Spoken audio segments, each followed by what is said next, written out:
Bismillahirrahmanirrahim. Assalamualaikum warahmatullahi wabarakatuh. Alhamdulillah rabbil alamin.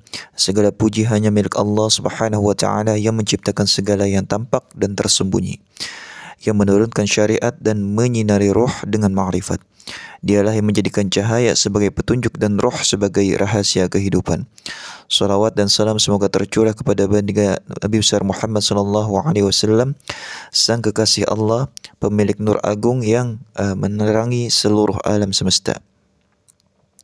Ayyuhal ikhwah, hari ini saya ingin mengajak kepada kita semua untuk menyelami tema yang bukan hanya penting secara keilmuan tetapi juga mendalam secara ruhani. Cahaya Muhammad, perjalanan roh dan ilmu hakikat. Tema ini adalah simpul dari tiga hal paling mendasar di dalam hidup: asal-usul kita, makna kehidupan, dan tujuan akhir kita. Ayyuhal ikhwah yang dimuliakan Allah Subhanahu wa taala. Yang pertama adalah Nur Muhammad, asal mula segala penciptaan. Di dalam kitab-kitab tasawuf dan ma'rifat, kita sering mendengar bahwa cahaya Nabi Muhammad adalah ciptaan pertama Allah. Dalam hadis yang diriwayatkan oleh Abdul Razak dan disebut oleh para ulama seperti Imam Asqantalani dan Al-Baihaqi, Rasulullah sallallahu alaihi wasallam bersabda, awal penciptaan Allah Subhanahu wa taala adalah nurku. Apa makna dari hadis tersebut? Ini bukan hanya pujian kepada Rasulullah, tapi sekaligus menjelaskan struktur awal penciptaan alam. Segala roh, malaikat, langit dan bumi adalah percabangan daripada Nur Muhammad. Sebagian ulama menyebut bahawa ketika Allah menciptakan Nur Muhammad, dari nur itu Allah menciptakan Arsh, lalu dari sinarnya menciptakan Lauhul Mahfudz, lalu dari percikannya menciptakan roh-roh para nabi dan manusia. Syekh Abdul Qadir Al-Jailani berkata, Nur Muhammadin huwal haqiqatul ula allati asyraqat minha kullul haqaiq.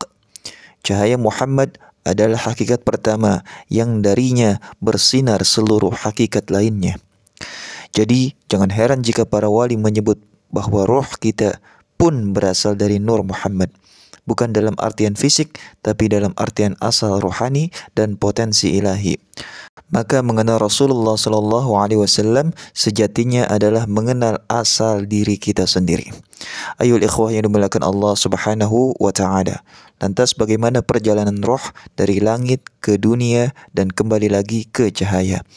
Ayyuhal ikhwah yang dimuliakan Allah, marilah kita telaah perjalanan roh manusia yang terdiri dari 6 tahap besar. Yang pertama adalah alam arwah, di mana tempat awal roh-roh saat kita bersaksi di hadapan Allah. Alastu birabbikum? Qalu bala. Bukankah aku ini adalah Tuhanmu? Mereka menjawab, betul. Yang kedua, alam rahim, di mana roh mulai dimasukkan ke dalam jasad janin pada usia 120 hari. Disinilah keterikatan dunia dimulai. Yang ketiga adalah alam dunia, tempat ujian dan keputusan.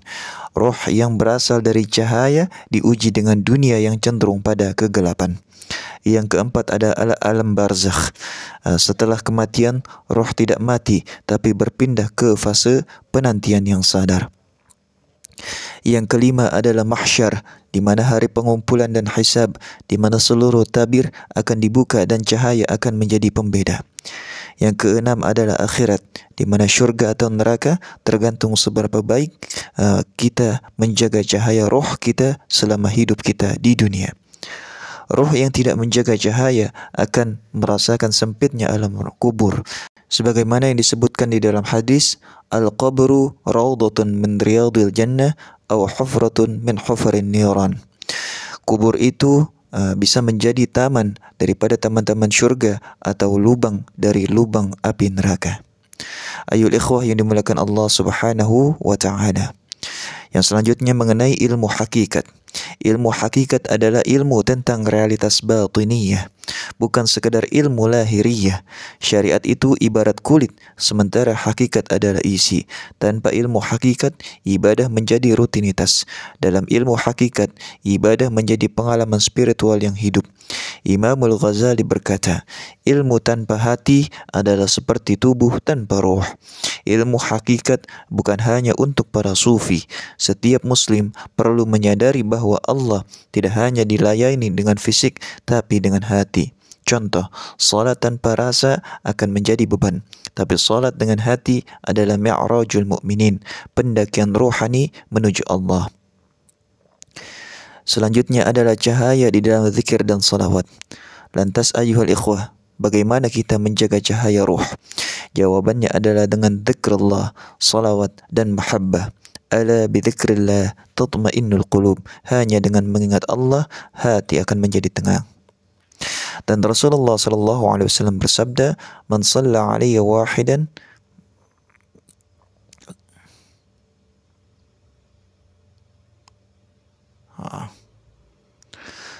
Dan Rasulullah sallallahu alaihi wasallam bersabda, "Man shalla 'alayya wahidan sallallahu alaihi 'ashra." Barang siapa yang bersolawat kepadaku sekali, maka Allah akan bersolawat kepadanya 10 kali.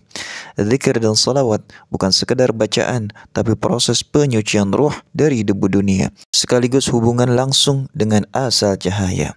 Ayol ikhwah yang dimuliakan Allah subhanahu wa ta'ala. Lantas apa tanda ruh yang bercahaya? Bagaimana kita tahu seseorang rohnya itu bersinar? Hatinya lembut dan mudah tersentuh oleh kebaikan, itu cirinya. Yang kedua, wajahnya bercahaya, bukan karena fisik, tapi karena nur dari Allah. Kata-katanya menyejukkan, tidak menyakiti, dan perilakunya memancarkan rahmah atau kasih sayang, bukan kemarahan. Dia rindu kepada Rasulullah sallallahu alaihi wasallam, bahkan lebih daripada rindu kepada dunia. Ulama mengatakan, roh yang mengenal asalnya akan selalu ingin kembali ke sumber cahayanya. Ayuhal ikhwah yang dimuliakan Allah subhanahu wa ta'ala. Lantas apa bahaya kehilangan cahaya? Ketika roh tertutup oleh maksiat, dunia, kesombongan dan ego, maka cahaya itu akan redup. Kita merasa kosong walaupun kaya. Kita merasa gelisah walaupun berilmu. Fi qulubihim marad, fazadahumullahu marada. Dalam hati mereka ada penyakit, lalu Allah tambahkan penyakit itu. Maka jangan remehkan dosa. Setiap dosa adalah debu yang menutupi cermin roh. Tanpa tobat dan zikir, cermin itu akan menjadi gelap. Ayuh ikhwah yang dimuliakan Allah subhanahu wa ta'ala. Para wali Allah mampu melihat dengan mata batin atau basirah, karena mereka menjaga cahaya rohnya. Contohnya adalah Imam Junaid al-Baghdadi pernah ditanya, "Wahai Imam, bagaimana engkau tahu bahwa seseorang dekat dengan Allah?" Maka beliau menjawab, "Jika kau duduk dengannya, rohmu menjadi tenang dan jiwamu ingat kepada Allah." Itulah kekuatan roh yang bersambung kepada Nur Muhammad.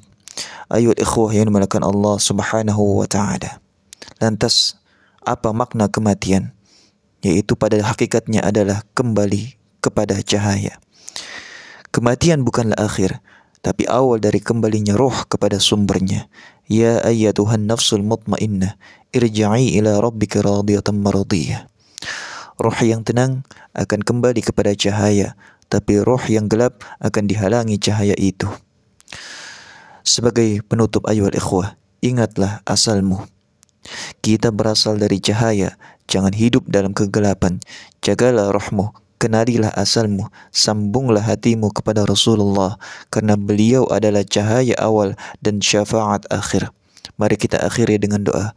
Allahumma ja'al nura nabiyyika fi qulubina warzuqna ma'rifat aslina wakhtim lana bil khairi wan nur. Hadana Allah. Wassalamu alaikum warahmatullahi wabarakatuh.